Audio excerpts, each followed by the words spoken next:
Om Shanti. Today's Murli Essence. Sweet children, Baba has come with a great deal of interest to teach you. You should also study with that interest. Have the intoxication that God Himself is teaching you. Question: what are the aim and good wishes of you Brahma Kumars and Kumaris? Answer: your aim is to establish the kingdom of happiness and peace in the world once again by following Srimad exactly as you did 5,000 years ago. Your aim is to establish the kingdom of happiness and peace in the world once again by following Srimad exactly as you did 5,000 years ago in the previous cycle. Your good wishes are that the whole world will be granted salvation by following Srimad. You say with intoxication, we will grant salvation to everyone. You receive a peace prize from the Father. To change from residents of hell into residents of heaven means to claim a prize. Om Shanti. When students study, they do so in happiness. Their teacher also teaches them with a lot of happiness and interest. You spiritual children know that the unlimited Father, who is also the teacher, is teaching us with a lot of interest. In other studies, your Father is separate from the teacher who teaches you. Some children's father is also their teacher who teaches them. Therefore, he teaches them with a lot of interest because there is also that blood connection. He knows that that child belongs to him and he therefore teaches him with a lot of interest.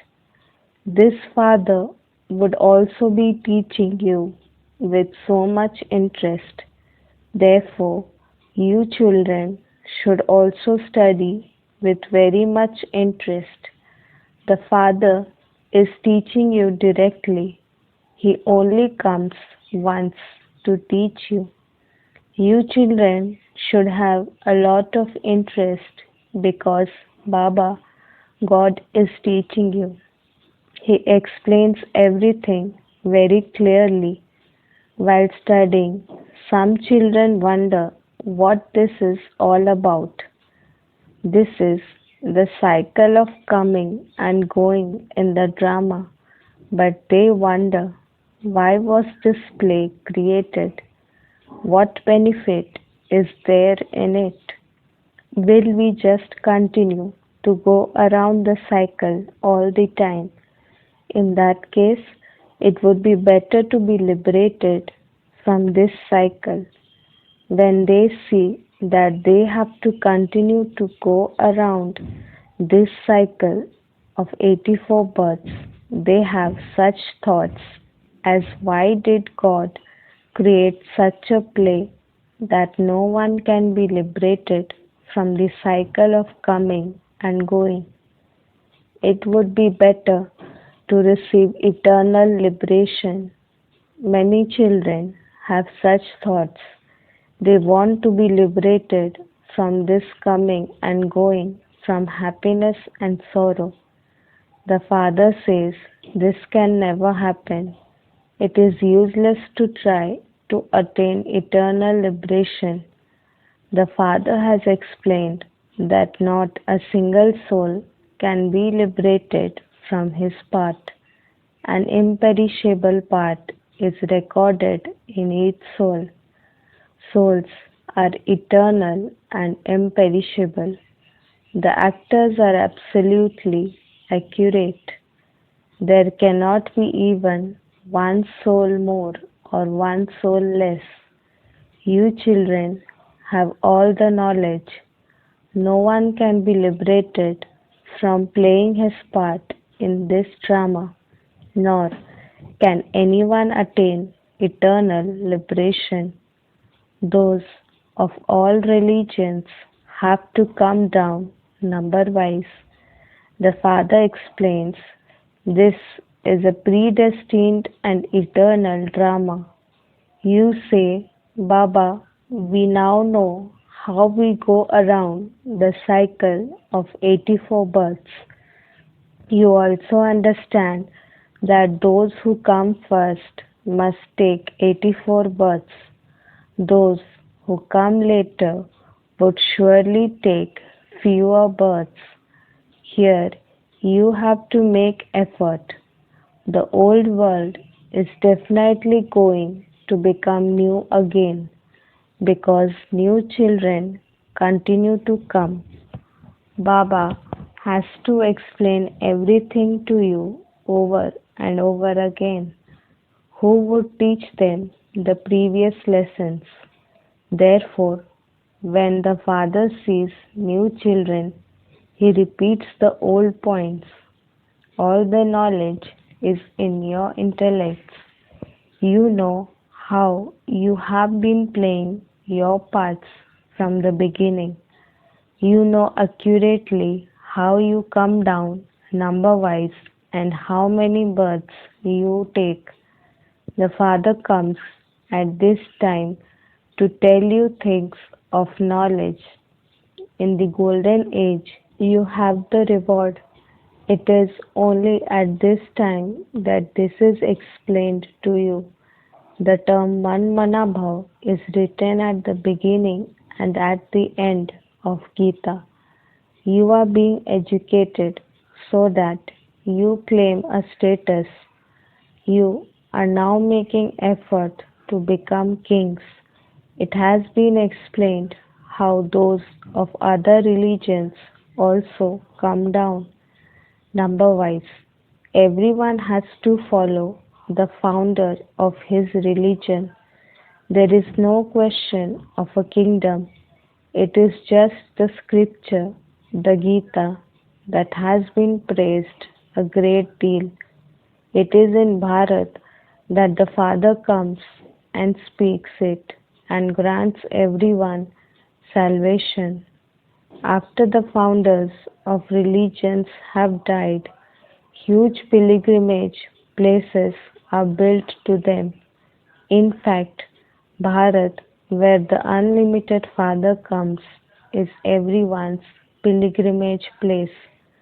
The Father entered Bharat and granted everyone salvation. He says, you call me the liberator and the guide, do you not?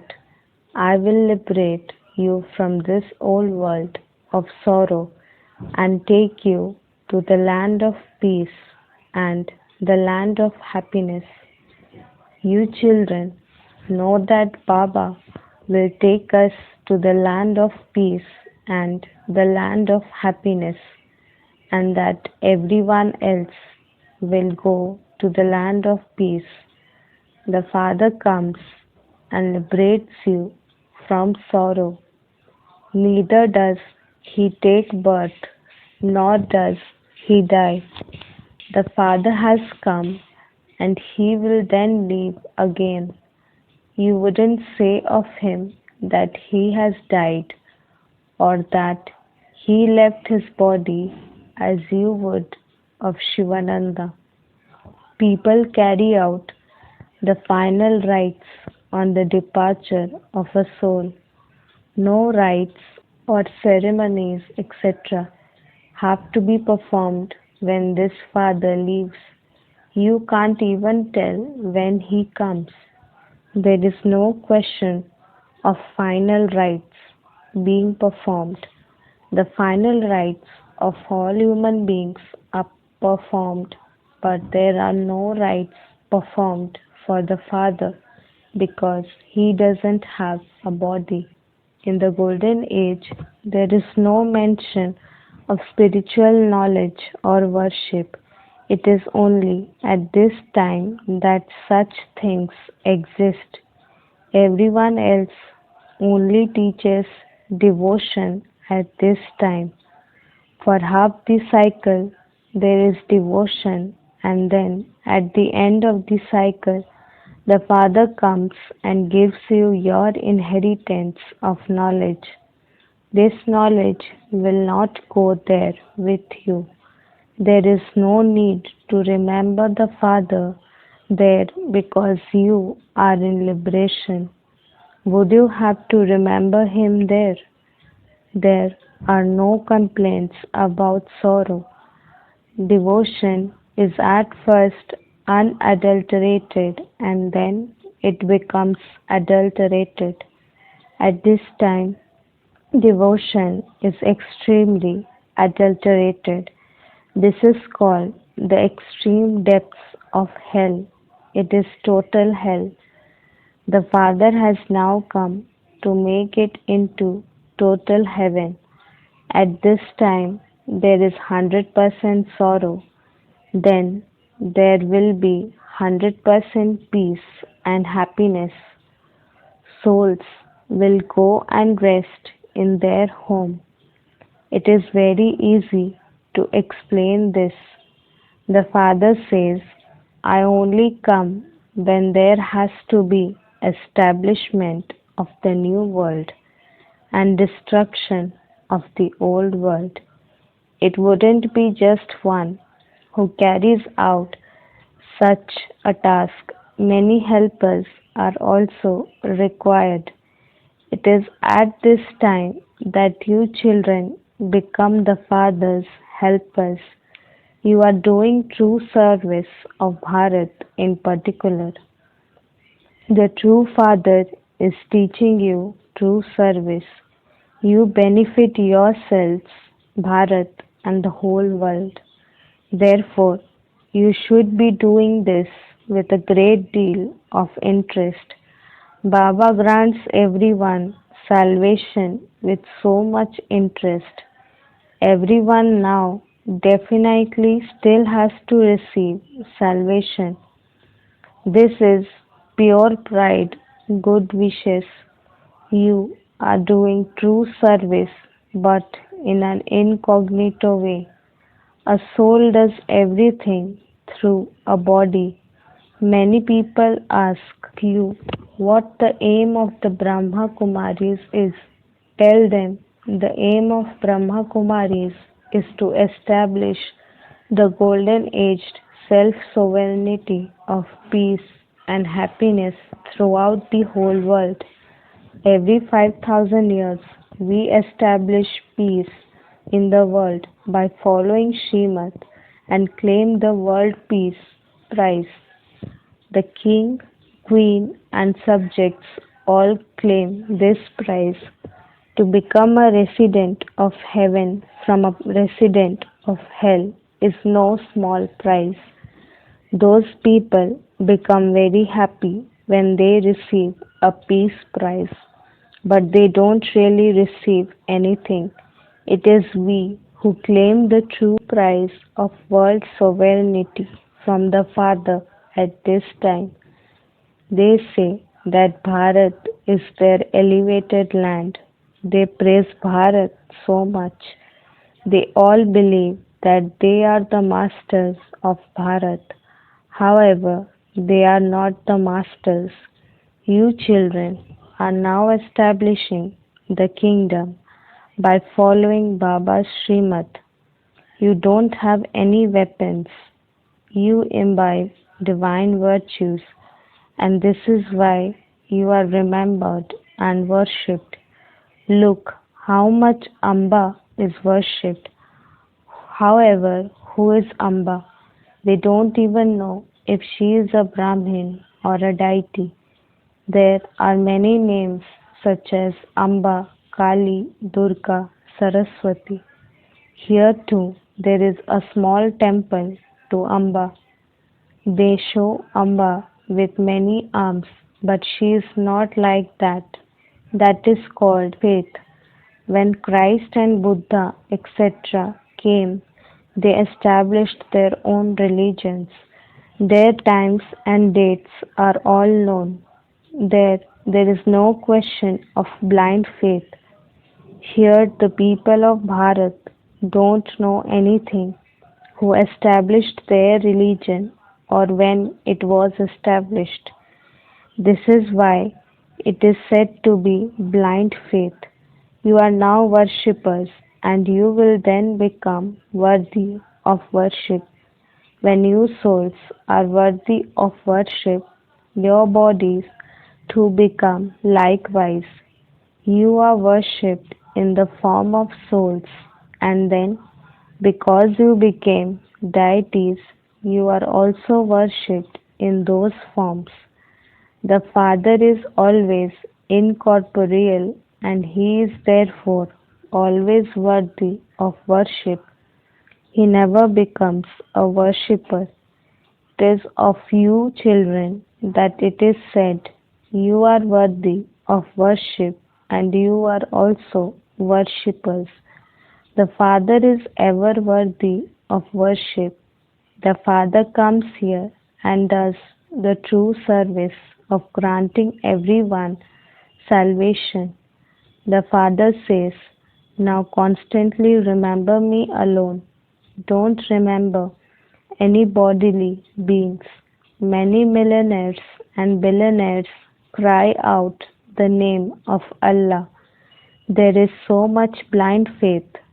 The Father has also explained to you the meaning of Hum So. They say Shivoham. The Father has now told you what is correct. Therefore, now judge for yourself whether the things you have heard on the path of devotion are right, or whether the things Baba is telling you are right. Their explanation of Hamso is very long and complicated. We are Brahmins, and we then become deities, warriors. So which meaning of Hamso is right? This is how I, a soul, go around the cycle. There is also the picture of the variety form image. They have neither shown the Brahmins the top knot in this picture, nor even shown the Father. Where do deities come from? How were they created? In the Iron Age, there is the Shudra clan. Therefore, how could the deity clan suddenly come into existence in the Golden Age? They don't understand anything. People are trapped so much on the path of devotion. Someone studied the Granth and had the thought of building a temple. Therefore, he did that and just sat there and related the Granth. Many people go there and many become followers, but there is no benefit in that. Many shops have emerged.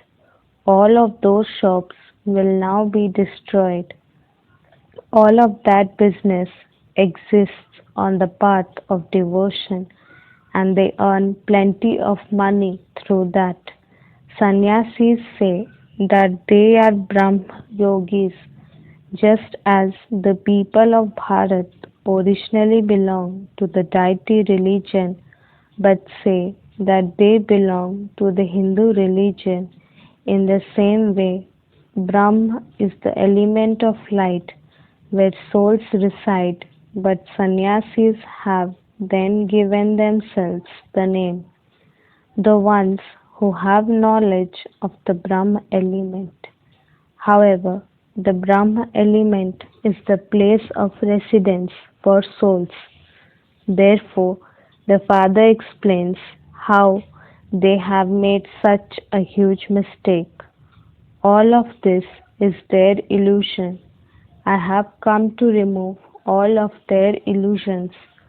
On the path of devotion, they say, "O God, your ways and means of granting liberation and giving directions are completely unique. No one else can grant liberation. However, you receive directions from so many. The directions you receive here perform such a great wonder. These directions completely change the whole world. The intellects of you children now understand how so many religions come into existence. Later, souls will go and reside in their own sections. All of this is fixed in the drama. You children also know that the only Father is the bestower of divine vision. Someone said to Baba, "Give me the key to divine vision so that I can grant a vision to someone." Baba replied, "No, no one can be given this key. Instead of that, I grant you world sovereignty. I don't receive that. The part of granting visions is my part alone. When someone has a vision, he becomes so happy, even though he doesn't receive anything. It isn't that when someone has a vision, he becomes free from disease or that he becomes rich. No, Meera had a vision, but she didn't attain liberation. People think that she used to reside in Vaikunt, but where is Vaikunt, the land of Krishna? All of those things are just visions. The Father sits here and explains everything. At first, this one had visions of Vishnu and he became very happy. He saw that he was going to become an emperor and he also had a vision of destruction and then a vision of his kingdom. So, the faith that he was going to become the master of the world was instilled in him.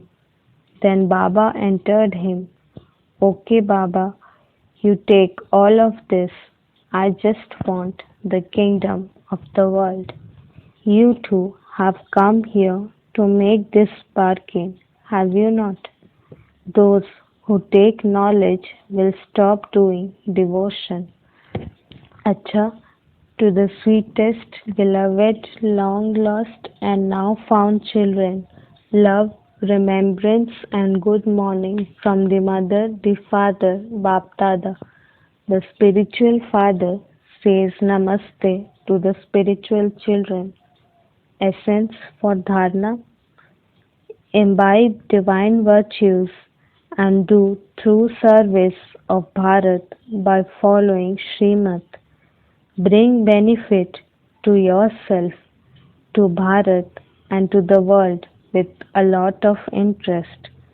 Accurately understand the eternal and imperishable predestined drama and don't make any effort that would waste your time.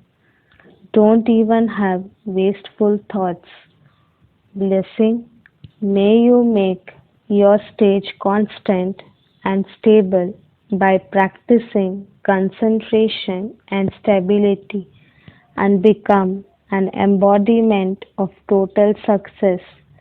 When you have concentration, you will automatically have a constant and stable stage. With concentration, all wasteful thoughts, words, and deeds finish, and everything is filled with power. Concentration means to remain stable in one elevated thought, in which the expansion of the whole tree is merged. Increase concentration and all types of upheaval will finish. All thoughts, words, and deeds will easily be successful. For this, be one who stays in solitude. Slogan: repeatedly to think about a mistake you have made means to continue to put a stain on top of a stain. Therefore, put a full stop to the past. Om Shanti.